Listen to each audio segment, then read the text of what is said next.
Underwater demolition teams.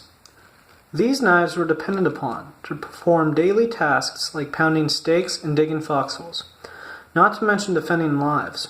The dependability and consistent quality of the wartime K-bars was a result of a constant, strict quality control procedures.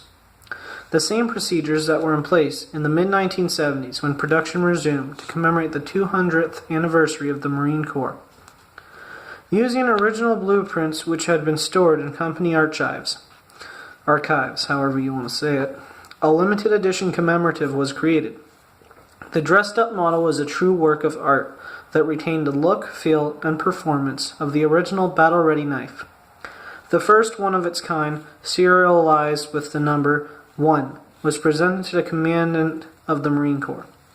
Later, the knife was put on display at the United States Marine Corps Museum at Quantico, Virginia.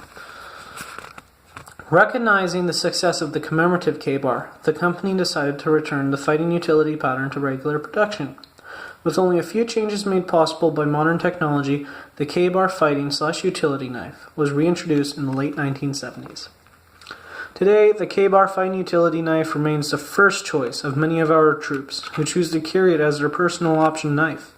Because of consistent quality and history, the K-bar is also a favorite among adventurers, survivalists, outdoor sportsmen, and collectors, much like myself. Well, that's all the reading there. And sorry for that sudden cutoff at the end of the other video, you know, with the storage space on my phone.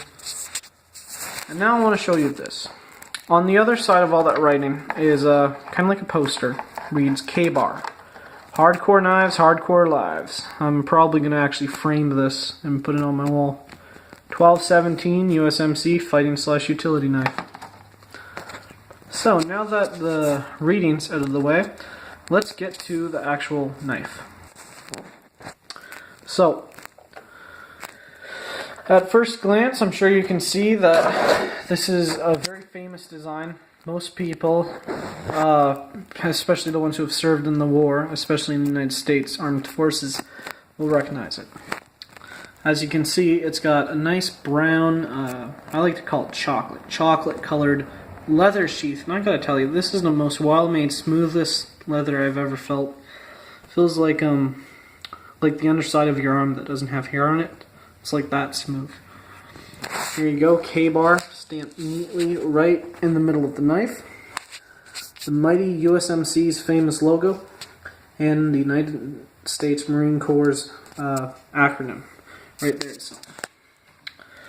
It does have a belt loop like that, and then it has this little retention strap with a neat little button. Now I'll get the knife out. So now here's the knife.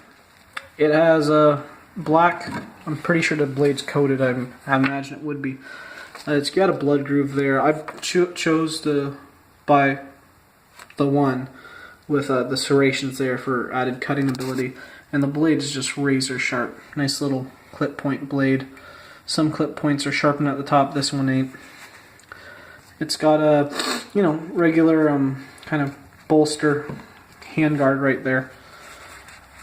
Your hilt, very grippy, very durable. They say it's leather wrapped, feels really hard though, so must be some kind of special leather. And then you have a metal, oh, and it's full tang too, naturally it would be. I hate half tang knives because they break too easy. The pommel down here is metal, so if you're hammering tent stakes, whatever, that will really hold up to its job. It does, where is it? A small pin right there. I'm pretty sure that's part of the handle. Nonetheless, it's a very beautiful knife, as you can see. There it says K-bar, Olean, New York, and USMC. Now, as it says, there's a little bit more reading. I'm just going to focus in on that knife while I read it. Caring for your K-bar. Wipe blades after use with a dry, soft cloth. If knives are exposed to salt water,